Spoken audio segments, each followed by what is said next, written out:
నిద్రపోయే ముందు 11 మాటలు శివనామం చెప్పి పడుకోమని చెప్తారు. తెల్లవారి నిద్ర లేచేటప్పుడు మీరు పరమశివ భక్తులైనా సరే, మీ కులదేవత పార్వతీ పరమేశ్వరులైనా సరే, శివ అంటూ లేవడాన్ని శాస్త్రం అంగీకరించదు.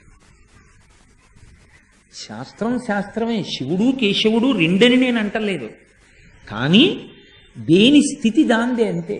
నిద్ర లేచినప్పుడు మొట్టమొదట నోటి వెంట పైకి రావలసినటువంటి మాట ఏదో శాస్త్రమే నిర్ణయం చేసింది. ఇంకా వేరొక మాట ఏదీ నోటి వెంట రాకూడదు. మొట్టమొదట తెలివి రాగానే రావలసిన మాట ఒక్కటే, అది 3 మార్లు పలికి లేవాలి మనసం మించింది. శ్రీహరి శ్రీహరి శ్రీహరి అన్నారు. 3 మాటలు శ్రీహరి అన్న నామం చెప్పి మాత్రమే లేవవలసి ఉంటుంది. అంటే జాగృతి ప్రారంభమైంది. నిద్ర లేచాడంటే రక్షణ చెయ్యవలసినటువంటి వాడు శ్రీ మహావిష్ణువే.